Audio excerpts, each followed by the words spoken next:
It's often exciting to look to the future of UNO, what it might be like in times to come.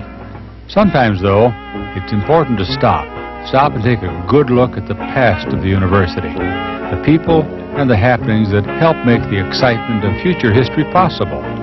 With this in mind, join me for Reflections in Time.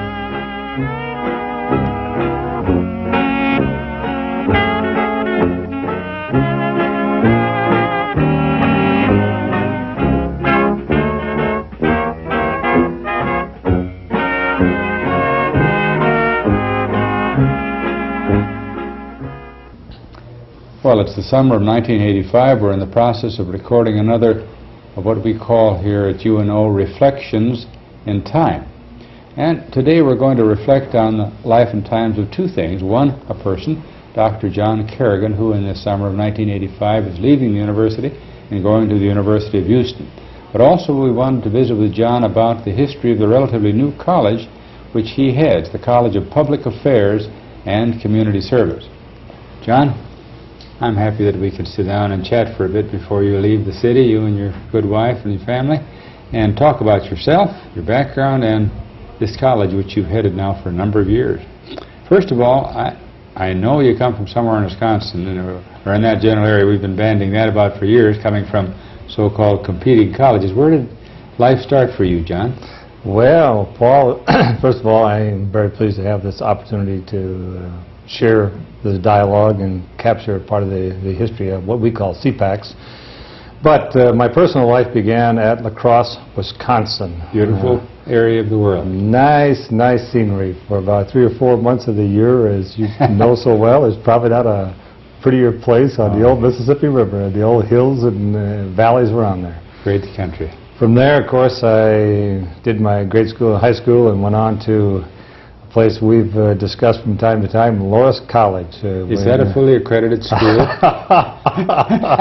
Well, it's actually, we have a branch campus also in Decorah, Iowa. You certainly do. But this one, of course, is a Catholic college located in Dubuque, Iowa. And I did what they call a 3-2 program there, Paul.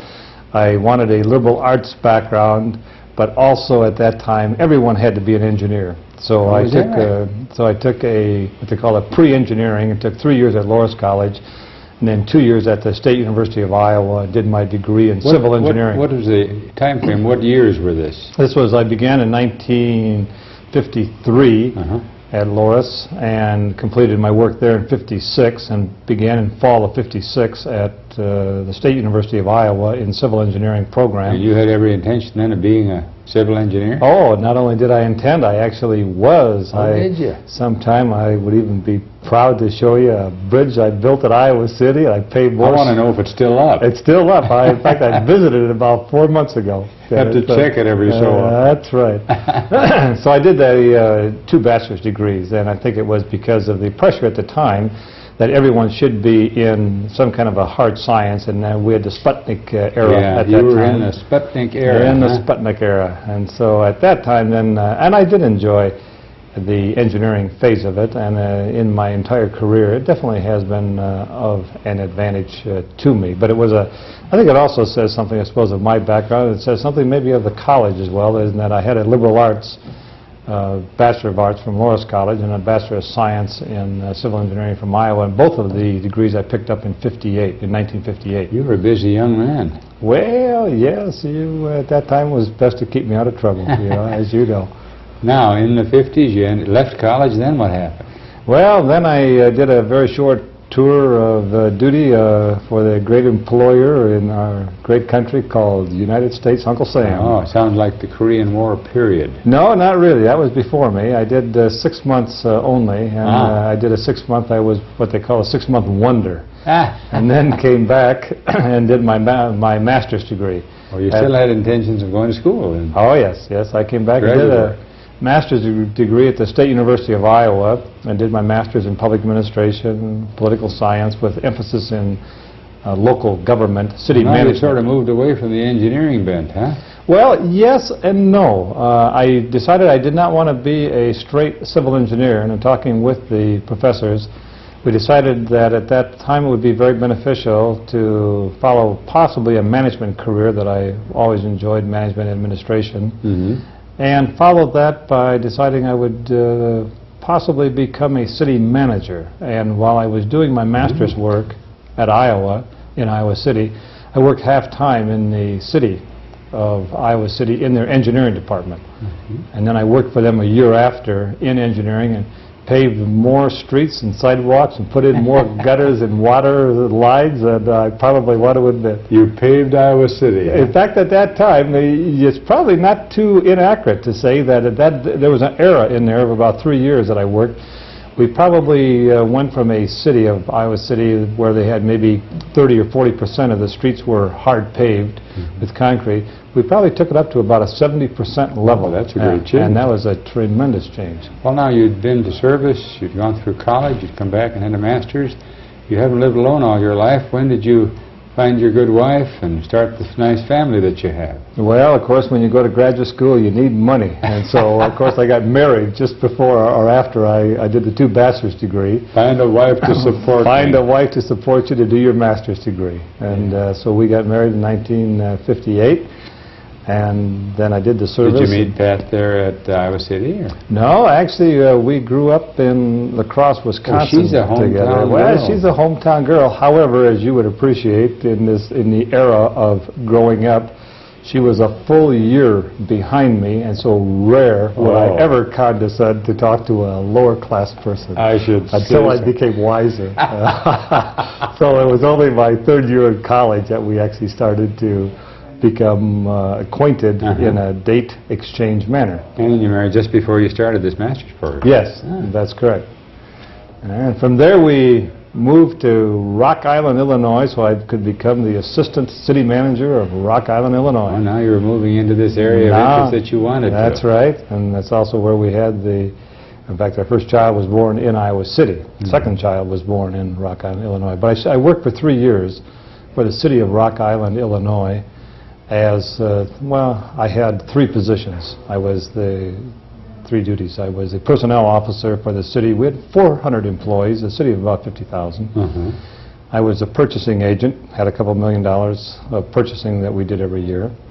And then I was the assistant city manager handling administrative management problems with the city manager. Well, what does an assistant city manager do? What are some of the kind of things you were involved with?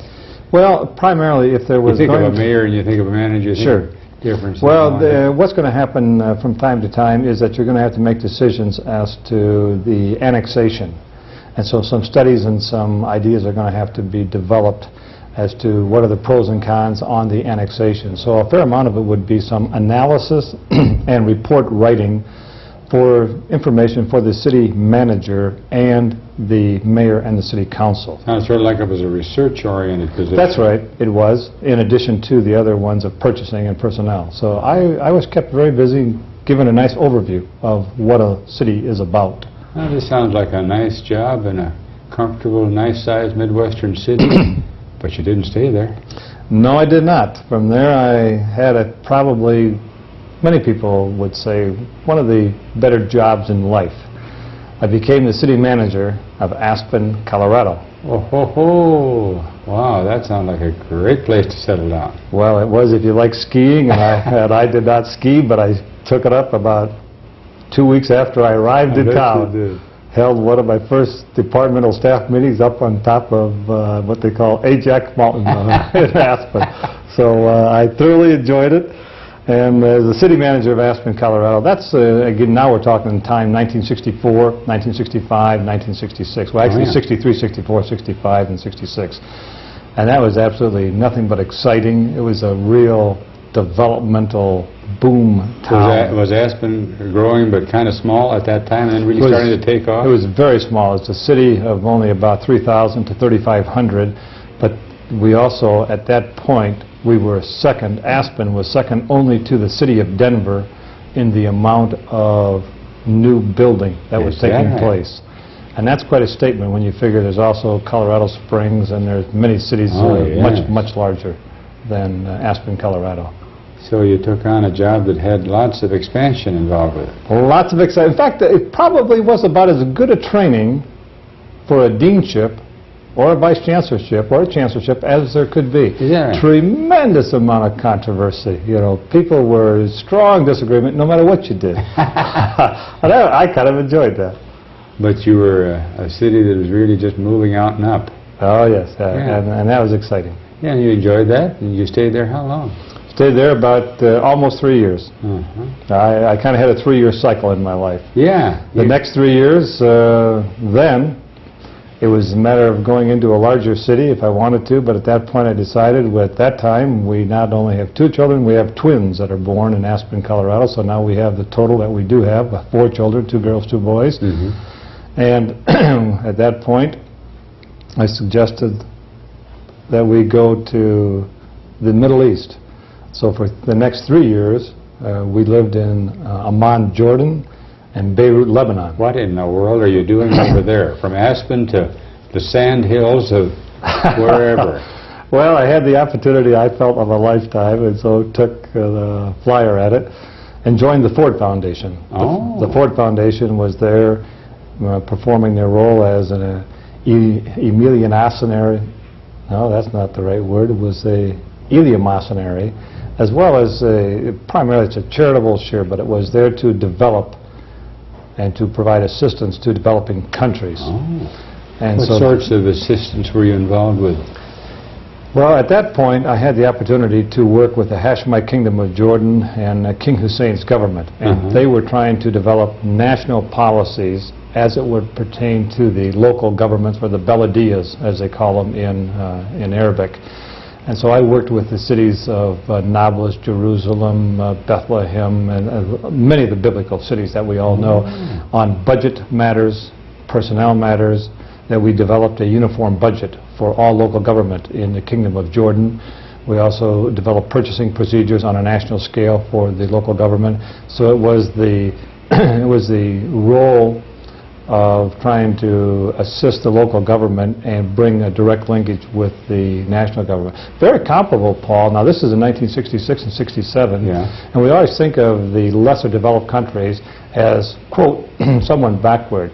Kind of interesting, the organization I worked with over there, called the Ministry of Interior for Municipal and Rural Affairs, is very analogous to our HUD, Housing and Urban Development, but Jordan had theirs 6 months before we had our HUD in Washington, D.C. Right? So they really were, ironically, a step ahead of us, but they do need assistance in management and development and processes and procedures. So I did that for a year and a half, and then I moved to Beirut, Lebanon. So you've lived in, as we record this, in the summer of 1985, and the excitement and the sadness and all the mess in Beirut, that brings a lot of things, memories back to you, I imagine. Brings back memories, and when I was there, it brings back just beautiful, fond, loving memories. And I've been back there several times. It was a beautiful city, wasn't it? Some people would say it's one of the 3 or 4 most beautiful countries or cities in the world, and I can concur with that. Right on the Mediterranean, as blue as the water can be. And there, of course, I had many associations with the American University of Beirut, called AUB, where, of course, Malcolm Kerr was shot. Yes. The president, and now there's many, or several of the top administrators are being captured and held captive. So it's with great sadness, and the beauty of the terrain, the beauty of the city, and the imagination and the warmth of the people is something which has been just destroyed. And so it's with great sadness and significant concern that I keep abreast with activities in Beirut. What did you do specifically in those years when you were there? In those years, for a year and a half, I was what they call the assistant representative in a 5-country region. So at that point, I moved from a single country of Jordan to Beirut, where we had our regional headquarters. And then we developed programs, social economic programs for 5 countries. Sounds like very interesting work. It was. And the 5 countries were Lebanon, Jordan, Syria, Iraq, and Saudi Arabia. All these countries that are so heavily involved in the, or some of them at least, in the turmoil now in the Middle East. Many of them, most of them. Now, this sounds like, you know, your work there in that part of the world seems very fascinating, and what caused you to leave? Is there another 3 years up? Exactly. I had spent 3 years, and at that point I decided that, I think it was probably because of the environment. There was about 45 professionals, of which 42 were professors. And at that point I thought I had enough background in government that I really wanted to teach government, with particularly local government and international government, now that I had the professional background, that I would have some information that I could reference. Had a yen for teaching? I did. Yeah. So I went back to the University of Colorado. Well, I shouldn't say back, I went to the University of Colorado and did a doctorate in political science with emphasis in public administration and urban. Yes, with 4 children in a 2-bedroom unit, married student housing, absolutely 3 more years, loved it. We thought it was great. Well, now that's a bit of a challenge, but you really evidently were bent, and Pat agreed with you on getting I don't know back if it was into a academic challenge. world. I don't know if it was a challenge for me as much as it was for my wife Pat. I think Pat had more of a challenge. Yeah, it sounds like it, a small apartment and a busy life. Yes, for both of you. We loved it. Yeah. So now you come with a PhD. You've had all these years of background. Finally, we're getting into the 1970s, which is really ties in with the college very much. But in the 1970s, in January, I began a 6-year. Now I moved from a 3-year cycle. I'm expanding my cycle to a 6-year cycle with the University of Oregon at Eugene, Oregon. I go out there as an associate professor, and 3 years later, I become the chairperson of the Public Affairs and International Development Division. For 3 years you were a teacher. 3 years I was a professor. Well, you had what you really had originally intended then, to teach as you came back. That's right. How did you like teaching? Absolutely loved it. I loved teaching from local government. I could teach public finance. I could teach state and local government. I taught federal intergovernmental relations. I taught public policy. And invariably, I would have to draw upon the international domain because that was just so exciting. Yeah, I absolutely love teaching on it. Well, now you've enjoyed some years of teaching, what you'd look forward to as a grad student, working your way through a doctoral program. But then, as you suggested a moment or so ago, you had a chance for administrative work too, as a department head?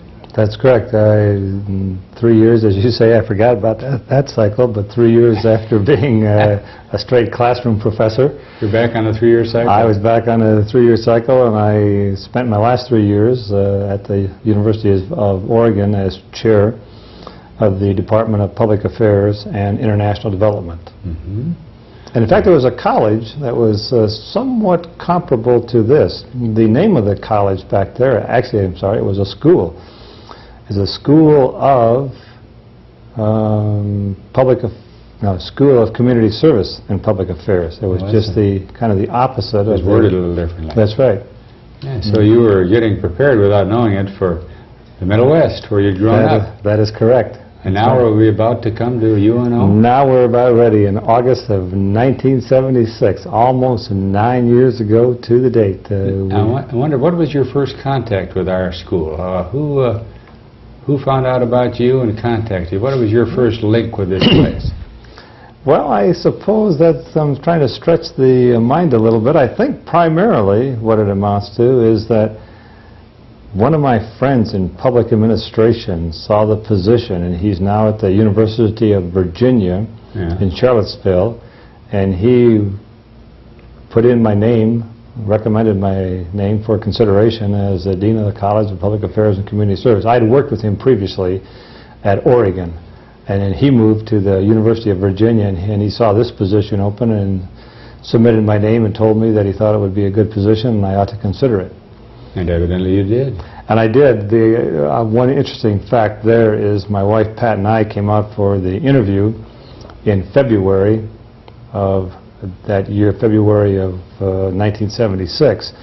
And not that anyone would recall, but we were here for 3 days, and it was at that time I remembered so well the upbringing we had in the Midwest that we brought winter scarves and hats and coats and everything for the interview. We walked off the plane, and in February, in Omaha, Nebraska, the thermometer said 72 degrees. You wondered if you'd come to the right city. For 3 days we bask in about 70-degree weather. I don't think, in fact, I know that. I've never seen it again in the 9 years I've been here. That's a way to mislead people, isn't it? That's right. I had a very positive impression of Omaha at the start. What were, speaking of impressions, and you just mentioned that, what were your first impressions of this university? Who were the people you met? Some things that stand out in that first go-around with our university. Oh, I guess a couple of things. One, I guess I would talk about first Omaha itself, the community. First of all, I was surprised about the terrain of Omaha. I thought it was going to be as flat as a pancake, as everyone thinks. Out in the plains. I had never been to Omaha in my life before, and I was amazed at the wonderful terrain, the undulating terrain, and the beautiful trees, and I just did not expect that. So that was very favorable. Then, of course, I had the opportunity to meet 3 outstanding people at the university. One, I suppose, informally associated with it, but absolutely a fine colleague, tremendous professional individual, and probably about as high a person in integrity as I've ever met in my life. I'm referring to Bob Spires. I thought you were leading after Robert Spire. Bob was the chairperson for the search committee of the College of Public Affairs and Community Service to select the dean. And Bob Spire, who of course now is serving as the Attorney General for the state of Nebraska, as everyone will attest who knows him or who has heard about him, is probably personified the individual. When a person says integrity and you say public service, you really think of a person such as Bob Spire, and frequently I think of Bob Spire. So that was a good, strong first That impression. was about as strong as an impression as I could possibly have in my life, and to this day, with great love and respect, when I'm in trouble or need some good advice, not at all uncommon, I will speak to Bob Spire on the phone.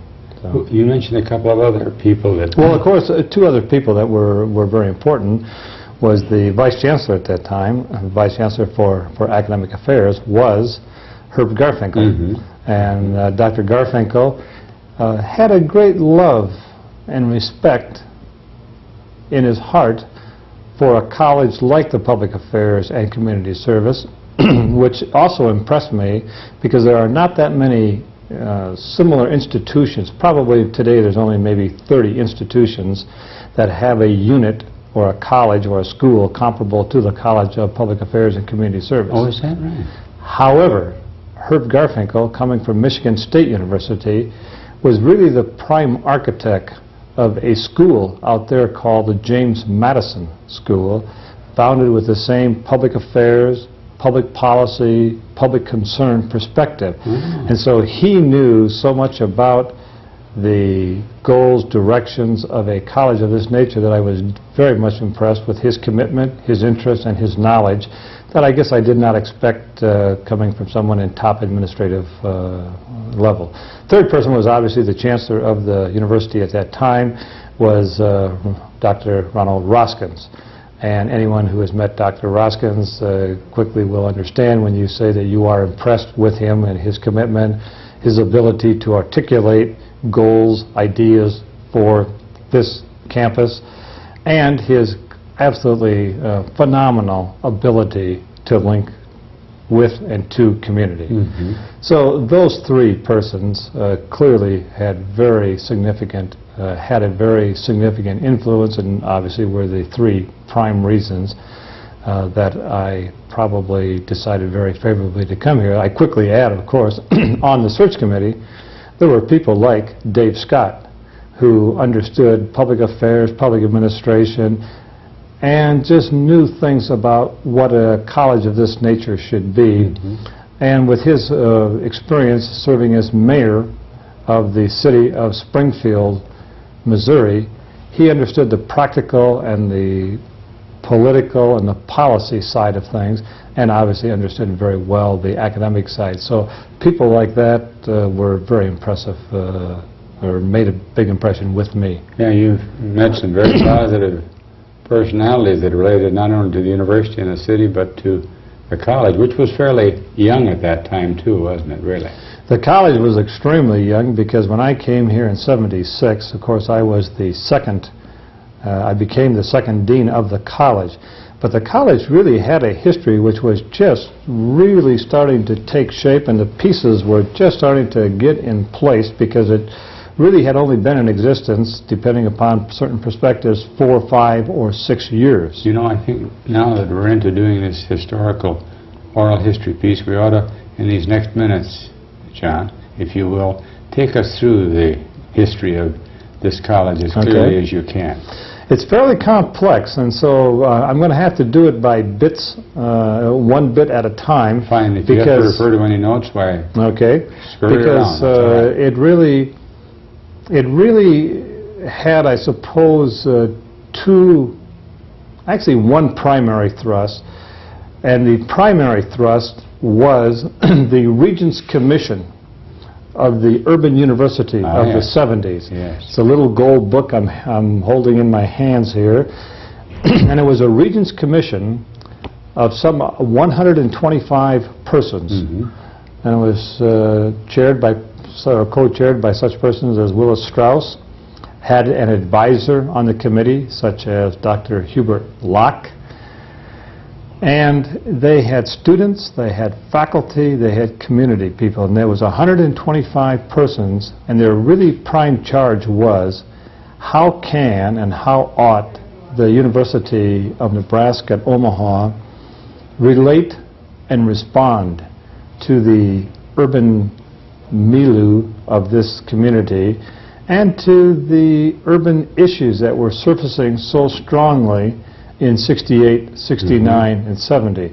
We can all recall the Detroits, we can recall the problems here in Omaha. I wasn't here at the time, but I heard many account of them, of the problems and the unrest in 68 and 69, the burning of cars, the burning of buildings, the burning of streets, the burning. This was a phenomenon which was, of course, carrying the entire USA. So there was a great unrest in 68, 69. Yes. And the Regents Commission was also, I think, part of that thrust was saying, what can a university, what ought an urban university do in that response? And from that, they really came up with 2 recommendations. They said there ought to be more urban programs, there ought to be this urban college or an urban structure or something of that nature, and there ought to be programs that relate directly to the urban community. And it was that general recommendation that really bore out, or was the father, I suppose, of what we call now the College of Public Affairs and Community Service. Do you really think the tone of the times, the 60s, and the unrest, the surge of minority groups, was a prime mover, really, in the formation of some of the ideals and future of your college? I really do, yes. In spring of 1970, when the commission was authorized, I really think it happened twofold, as I commented. I think the Regents Commission was clearly the primary focus, but in there was probably the duality. I honestly think it was the duality of the recognition that there was unrest and something ought to be done with it. And I think it was also then, of course, it was a product that the University of Nebraska at Omaha, just coming into existence as a kind of a full partner in the University of Nebraska system, that we were carving out more clearly what were the goals and the mission of this campus. And obviously one of the major ones had to be this urban commitment, this urban thrust, and the fact that we carry it today, and we will have it for our lifetime, that it will, unless something major happens, it will always be an urban university. It ought to be, you know. And so it was those 2 purposes, a recognition which probably was abetted and assisted a bit by the unrest, but I think it would have taken place anyway. The commitment to the urban community and developing urban programs and public affairs, but it was also, it was given an impetus by the unrest. What were some of the early major programs that came out of the Commission's work, really, and the decisions of the faculty and the dean at that time? You'd have to even back up. Prior to the Commission report of 1970, there was in existence a unit called the Center for Urban Affairs. I remember. So it was a little start of people like Roy Steele, who is just now retiring this year. Yes. in economics, Roy was really the first director of the Center for Urban Affairs, and so that the university already had made a commitment to try to understand urban problems, urban issues, and that was really the first official attempt, and that was founded in 1965. So a little bit of it was in place already. But then came along the recommendation and a review by the faculty in 1970 that there ought to be some kind of a formal structure, and at that time they said there will be a School of Public Affairs and Community Service. So it was a school at that time, it was called for 1 year SPACS. A few people around here can still think of the college in the time that they'll spit out the word, or the acronym called SPACS, which was the School of Public Affairs and Community Service. And so it was at that time they said, well, now let's start to pull together some programs. And not illogically, they pulled from some existing programs and then created some new ones. Wasn't one of the early ones that they already had gerontology? No, gerontology was one that really was born out of the federal grants. Oh, was it? And so the federal grants at that time, we were one of the very, very few programs, probably a handful, that said that we have a gerontology program. And because of federal funds, which were a very important part of the history of CPACS here, the College of Public Affairs and Community Service, at that time, we were given a significant amount of money, like at that time, $400,000 to $500,000 to $600,000 of straight federal funds. Indeed, that was significant, especially in those days. Especially in those days, and there was no state funds attached to it. But some of the early units that you could identify with, Paul, in the time that you've been here, let's start with the Criminal Justice Department. So. That was First of all, it was a criminal justice unit or element within the sociology department here at UNO in the College of Arts and Science. Then it moved over into the College of Continuing Studies, another dean who has served very well and ably here for a great many years, of Bill Utley. And so it became a part of kind of a law enforcement program within the College of Continuing Studies. Then in '71, when the school was started, they moved over the entire program, and it became lodged within the college or the School of Public Affairs and Community Service. So that was the history, a brief one, of the Criminal Justice Department. And which really became a sizable department. We now sit here with, say, 12 faculty members. We operate, which we will get into, on both campuses. We have a very sizable program, some 600 students. It's a very extensive program. In fact, one of the largest that we have in the entire campus here. Then another one tells you kind of the history of the college, is that within, again, arts and science, within the political science department, there were persons like David Scott, who had a strong interest in the public administration program and wanted to really go into public administration directly instead of as a subset of the political science arena. And at that time, they made a decision that said, when we reach 3 faculty members that have a public administration perspective and interest, we will transfer those 3 faculty members to the school, to SPACS. And that was also in 1971. So in 1971, SPACS also acquired the Public Administration Department, on it. It sounds like a bunch of building blocks here. It's really yes, it was growing. No question. And then an interesting one was the School of Social Work. In many ways, one of the oldest academic programs we have within the entire university system, because social work really had its origin and its developmental beginnings for a long time on the Lincoln campus. Yes, as I mentioned, the Lincoln campus, contributed one important unit of this college, and of course, and that is the School of Social Work.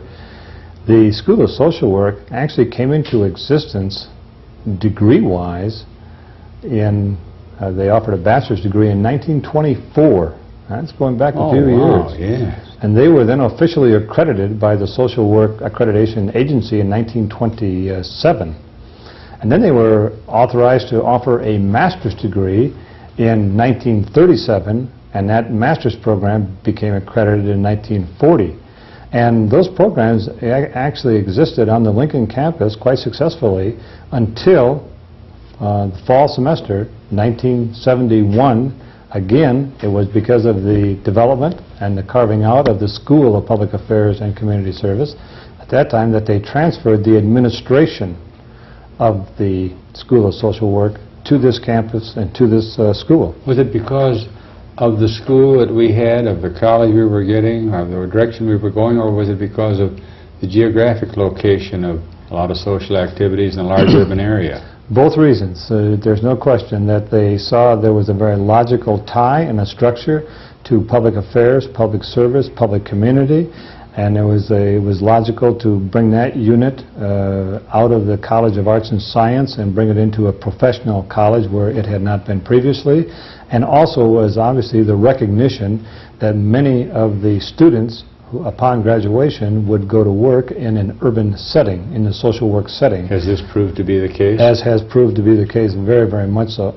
But what also has proved to be the case is that we continue to offer programs on the Omaha campus, of course, and though we still have a very viable program on the Lincoln campus, and to this day we offer a full-blown degree program, bachelor's degree I'm talking about now, on the Lincoln campus in social work, and a very healthy program, I might add, a couple of hundred students down there. So the use of both campuses has worked well.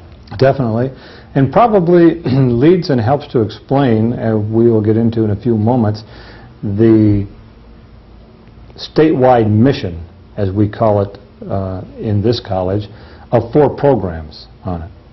But I think it's best to come back to that. But I think it was a dual campus arrangement in the public administration, criminal justice, gerontology, and social work, because those are the 4 that have the statewide mandate. No. So now we have criminal justice, we have public administration, and we have social work. Yeah. These are all basic beginning programs for the college, really. Yes, they are. And then out of the Center for Urban Research became the new unit called the Center for Applied Urban Research. And again, that unit became part of the School of Public Affairs and Community Service. A very logical place for it, of course. Very logical. It was 71, 72, so it was a formidable stage at that time. And all this was taking place. And I might mention, very importantly, that the Regents approved a School of Public Affairs and Community Service in 1971. They cannot approve a college structure. That has to be approved and sanctioned by the legislature first. Mm-hmm. That took place 1 year later in July of 1972. With no special problem? With no special problem at all, no. But interestingly, at that same time, when we became a college, it was also at that time, in July of 72, that we acquired our first dean, Dr. Hubert Locke, who also, as I mentioned previously, was one of the prime and the chief consultant, he was in Detroit at that time, to the Regents Commission on the Urban University of the 70s. That's right, he was tied to us as a consultant previous to his coming to the city. That is correct, and people were very quick to see that he had such a talent and such a commitment to an urban community and a structure comparable to the School of Public Affairs and Community Service, that fortunately for us, they convinced him to come here permanently as the first dean of the college. And so he came here in July of 1972, of course, and stayed on until December of 1975, and then thought it was best to move on. He really had accomplished putting all of the pieces together. That was a it takes a tremendous amount of energy and effort and great imagination. There still are 2 units that we have not talked about. One, as I said briefly though, the gerontology program came into existence, again partly through Hubert's actions and ideas, of saying that there ought to be a concern, particularly in the state of Nebraska, for gerontology, the problems of the aging, the social, political, economic issues of it, and very wisely he saw that there was going to be a significant amount of federal dollars available. And then he brought in persons like Dave Peterson, who was the first director of the gerontology program, and they built, I don't think there's any question, I think they really built the largest gerontology program in the U.S., Exactly. in our country. At one point, we must have had as high as, I'd say, 20 persons now. Not all faculty, but maybe, say, 12 faculty, 7 or 8 support staff, 2, 3 secretaries, and all of this was on soft money. And there was a lot of research going on at that time in that gerontology field, you feel it wasn't there? A lot of grants. Tremendous amount of research going on. In fact, I suppose to show or to give an indication as to the quality that this school and college was becoming, Dave Peterson left here, say in '77, about a year after I arrived, 2 years after I arrived. He left here in '78, to head up the singularly recognized outstanding gerontology program in the USA at the University of Southern California. And so it was the Percy Andrus Center, and he's still out there. So I mean, when they looked, there weren't too many places that were better than we. And so he didn't move on, but they Great credit to him and to us. Great credit to him. Now, what had to take place at that time was the articulation and an understanding of an agreement that when the federal funds, we knew that they were not going to go on forever. But there had to be a commitment by the state legislature and the Board of Regents to then bring in some state money.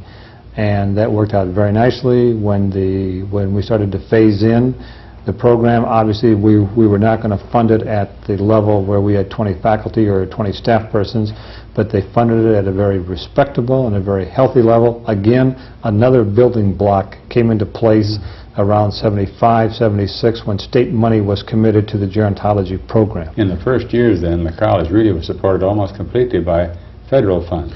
A significant amount of the money. Now, in public administration and in public administration and in the social work, there was some state money, but criminal justice had a significant amount of federal money, and gerontology was exclusively federal money, and the Center for Applied Urban Research had federal monies on it as well. It seems like the timing was pretty good there with what Dr. Locke was doing. This college was born, you might say, at a time when there was money available to support some of these beginning ventures. Absolutely correct, Paul. That's a good observation, because you're right. In fact, it would be absolutely impossible to achieve that same structure and to bring the blocks together separately in the 1980s, because there just is not the federal support that is available. So it was very fortuitous, and it took great imagination and drive to put this all together, because even after you have the federal dollars, and you still have to explain to the legislature as to what you want and why you want, but all of that went along very well. And I suppose it was because of persons, we'll say again, back to Bob Spire, assisting in this whole process, because the College of Public Affairs and Community Service, we have always had an external advisory committee, and Bob Spire served for 7 years as the chairperson of the Community Advisory Committee to help the administrators and the faculty and the staff here in the college think through new directions and new ideas. But Hubert Locke, you always have to go back to as the person who was the idea person and who had the political and social savvy to bring this all together. You know, obviously we had our problems along the way, but that came along. Probably the greatest recognition, I think, that can be given to anyone is to develop a program that is recognized throughout the United States as one that's really outstanding, and it has a social commitment. And I'm referring to the Goodrich program, the last unit that we've not talked about. And here again, there's a couple of persons that deserve just outstanding credit. Again, Hubert Locke, and the other person that deserves credit, of course, is Senator Glenn Goodrich, for which the program is named. It was at that time that they said, if we, being an urban university and an urban institution, if we are really going to make the commitment we ought to, then we ought to help those who are primarily in the Omaha community, but not exclusively there, outstate as well, but those who have an economic disadvantage. We in higher education have an obligation to build a better society for the future, and it's very important that we do that. And so through Hubert's good work, Senator Glenn Goodrich's good work and many other good senators as well, that the legislature approved the scholarship program, the Goodrich Scholarship Program. And what that means is that we, even till today, we are able to grant to approximately 80 students a year, 80 freshmen, 4-year scholarships that that are given with the primary criteria being that you have to show economic need. But they do come from the Omaha area predominantly, as I said, though not exclusively, and they're given a 4-year scholarship, which says that now I can obtain a higher education goal, I can obtain an education, I can get a degree that heretofore would absolutely have been just impossible. And so we still recruit students very widely. We have maybe 200 to 300 students who show the primary criteria is academic need, and to a certain degree you would say that they are risk students. Some of them are, not all of them by any stretch of the imagination. Some are just straight 4 points and they're outstanding. But for the most part, I think it would be honest to say that they would be called risk students, in that they really did not have the strongest academic credentials, but a principal, a teacher, some kind of a counselor spotted the student and said, hey, that student looks like he really or she is really starting to blossom, and they are late bloomers in high school, but if you were to look at their overall record, you might be concerned, but something looks quite solid. And so with their help, their assistance, and also with some rather rigorous review and testing of the students, we take the group from 250 that apply down to 80. And then each class has approximately this kind of a racial balance. 40% are black students, 40% are white students, and 20% would be the mix, with Hispanics being the dominant group there. Asians are coming on very strong as a representative group in that area, and we've had some very good success with the American Indians as well. So it's with that group that they then have a program for 2 years in the Goodrich program, in which they take half of their academic program in their freshman year and sophomore year under the direct guidance and tutelage of faculty members of the Goodrich program. The Diane Gillespies, the Jerry Cedarblooms, the Phil Secrets, people who have been here from the start are still with us. And they have, and again, this program began in '72. So it's a great success story. It goes well beyond, it goes well beyond just scholarship money to a definite program of helping them to properly work their way into college. That is correct. It's really a kind of a phasing in process that we have them for 2 years, have half of their time academically. They take the rest of their time in a College of Business, College of Arts and Science, other parts of CPACs, or in College of Fine Arts. And they are given the help and the direction that they need to succeed well academically. And the program has been a phenomenal success, and I'm very proud of it, though I did not begin it.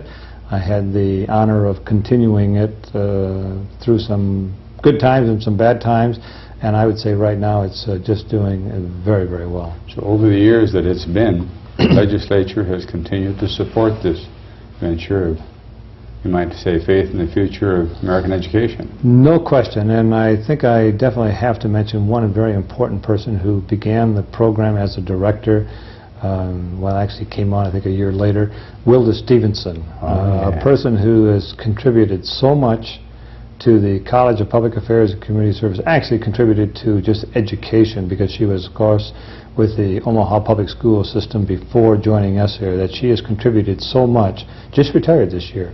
But she was, for 6 years, the director of the Goodrich program, and did an outstanding program of leading it and directing it and making sure that all the foundations were well covered. I imagine in that program they have a lot of graduates that they can look to with pride. Absolutely, and if we had time, you could almost take each person and say that that person is now here because of the Goodrich programs. We have attorneys, we have medical doctors, we have architects, we have dentists who are now in their professions, and they never would have had it. But more importantly, I think what they have done is that they have gained a perspective on life back to our motto that says that they can lead not only a good life professionally, but they can lead one culturally, and they can do it, as we say, as one process in lieu of two separate processes. You know, well, now you've given us, I think, a good, solid description of the various elements that make up this interesting College of Public Affairs and Community Service. One thing you started to talk about, and I think we're pretty well through the history now, aren't we? Yes, we are. I think in you and I talking and visiting on other programs here at the university, we've talked about the statewide thrust of some of your activity. And I think as we go along now, let's spend a little time talking about that, John. I would like to, because that's clearly probably the major hallmark for this college, the statewide programs. And it's very important to the University of Nebraska at Omaha because by action of the border regions, they have declared certain areas to be a statewide control from this campus. And as we had mentioned earlier, the 4 programs for the entire campus are gerontology, criminal justice, public administration, and social work. As I mentioned, the 4 statewide programs that we have are really statewide in all meanings and definitions of the term, because somewhat surprising to many people, in 1981 we really became very visible on the Lincoln campus. We have a College of Public Affairs and Community Service building on the Lincoln campus. We are in the Nyhart complex. There's the Love Hall element, and there's the Hebner Hall, and they're tied together. So we have a U-shaped building down there, and we probably have no less in any given semester of 12 faculty members who are domiciled and live and work full-time on the Lincoln campus. So in the criminal justice area, which is the largest academic program by numbers in this college, we have faculty members down there, and we have a program in which we have 300 to 400 students a semester taking our classes. It's a very sizable program. In social work, we offer, as I mentioned, the undergraduate program on the Lincoln campus. We have faculty members who live there as well. And so we have a very sizable and growing. In fact, I might comment on the Lincoln campus that the programs, though administratively controlled and directed off of this campus, are very healthy on the Lincoln campus. And again, in the School of Social Work, we have an expanding undergraduate program in social work. In public administration, logically, with the seat of our state government down there, with it being predominantly a master's degree program, we have a significant number, a growing number of people at the State House who want to have a master's degree in public administration. And so we do offer programs down there in public administration in the evening. But interestingly, those 3 programs are limited probably only by the number of faculty that we can actually assign to the Lincoln campus. So it's a very much of a statewide mission. Gerontology, also, of course, that they have a smaller number of faculty, say 5, and so they have their faculty go back and forth, that they do not have, though they are one of the 4 state programs that have a statewide mission, they do not have a person that's domiciled or that actually lives in Lincoln. But those are very important. They're important for the college, they're important for this campus because it gives us a visibility, which is very important. Oh, sure. And then we also, all 4 of those programs, plus the Center for Applied Urban Research, we do a tremendous amount of professional education and training. We put on workshops, we put on seminars, we offer classes. We as far out as Scotts Bluff, and you can't go much farther than Scotts Bluff. You're right against the old Colorado borderline out there. So we travel 400 miles, and we've been doing that. We go to Kearney, we go to Grand Island, we go up to South Sioux City, we go down to Beatrice. And so we cover the state in many ways representing the entire university, though of course it's a college-wide activity. So it's a statewide mission that we take very seriously, and we do through the Center for Applied Urban Research. I would say we probably we do studies with cities and towns and counties, probably no less than 15 and at times as many as 30 different cities a year or units of government throughout the western part of the state of Nebraska that we would do some work with. 30 cities? Oh yes, that we always see. Part of it though is part of the hallmark of this college, or another hallmark, the statewide mission, is that in criminal justice, in social work, in gerontology, and in public administration, which also has the urban studies element of it as well, that the students at the undergraduate or at the graduate level are required to do an internship.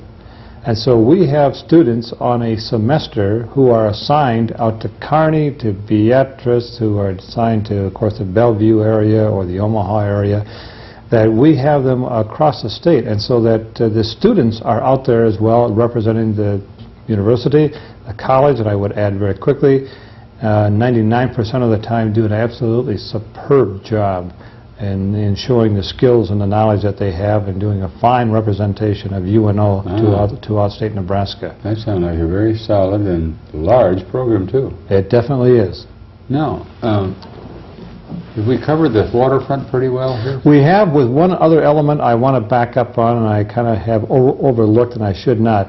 We had one unit of the college called the Urban Studies Department, which in the 70s was quite a viable unit, and it was kind of a diversified and kind of an eclectic approach on the urban community. It had planning, administration. And in 1979 and 1980, it was such a small unit, we combined it with the Department of Public Administration. So now it's called the Department of Public Administration and Urban Studies. And so there's one element there, but it really has a public administration, but probably more of a concentration on planning than any other focus. Now we've covered the waterfront. All right, so let's, in case somebody picks up our tape somewhere within, review very briefly, just list the various arms of your college. Okay. In 1985, as they represent us. In 1985, we have the Department of Criminal Justice that offers a bachelor and a master's degree. We have the School of Social Work that also offers a bachelor's and a master's degree. We have the Department of Public Administration and Urban Studies, likewise offering a undergraduate and a graduate degree. We have the gerontology program. They offer not a degree, they offer a specialization at the undergraduate and at the graduate level. We also have the Goodrich program that does not offer a degree at all, and it does not offer a specialization. They simply provide assistance for the first 2 years and half of the academic program to the Goodrich scholarship students. Then the last unit is the Center for Applied Urban Research, and that is a unit which of course has a statewide mission. It does exclusive research, but has a great number of students who are doing internships down there. So it's also great training for students in this college. I have to pick up also in 1979, there was a unit in North Omaha called the Center for Urban Education. Oh, yes. And in 79, Floyd Waterman directed that very, very successfully for 8 or 9 years. Always able to attract, again, it was the era of the soft money. He was able to attract about $1 million a year for about 6 or 7 years hand running there. It was a great credit. At that time, federal money started to dry up. We consolidated the Center for Urban Education with the Center for Applied Urban Research. So it's a separate unit, but it is a part and reports through the Center for Applied Urban Research. Now let's look for a moment to the future, your future, and that of your good wife, Pat. And we wish you well as you move to another university that certainly has an urban setting, the University of Houston. It surely does. What's going to be the challenge there, John? Well, I suppose the challenge there, as you say, it's a very urban university. It's the downtown campus that I will be associated with. I should be doing many of the same things that I did here as a dean of a college, And I don't think there's any question that I really am thrilled to go to Houston. It's a community, a city, a metropolitan area of 4 million people. And so there are so many of these same programs that we have in this college that I suspect we will augment or even develop that are not in place there at this time. And I suspect was one of the reasons why they had some interest in me. And I very much look forward to having that opportunity to serve as a Vice Chancellor and direct the academic programs. And I suppose at some time, as long as we're speculating in the future, sure, at some point I suppose I'd like to direct or head up an urban university. Well, we wish you well. I can, on a very personal note, as we do this tape, say we're going to miss you, both personally as well as professionally. And we thank you for the years of devoted service you've given to the college and to the university generally, John, and we wish nothing but the best for you and your good wife and your family as you go south. I appreciate that very much. The only thing I would wish is sometime you would allow me to win one game in squash, Professor, though. It would be so kind of you. As a part of the 1985 record, I can say that might happen, but it's going to take a while. And we thank you, John. And all of you that happen to be watching our tape, as you've gathered even in the last moments or any part of the segments, we've been reflecting on the life and times of Dr. John Kerrigan, our Dean of the College of Public Affairs and Community Service, his time here, his work with the college. We thank John, and we hope that this segment of the history of the university will be a valuable one to all of us in the months and the years ahead.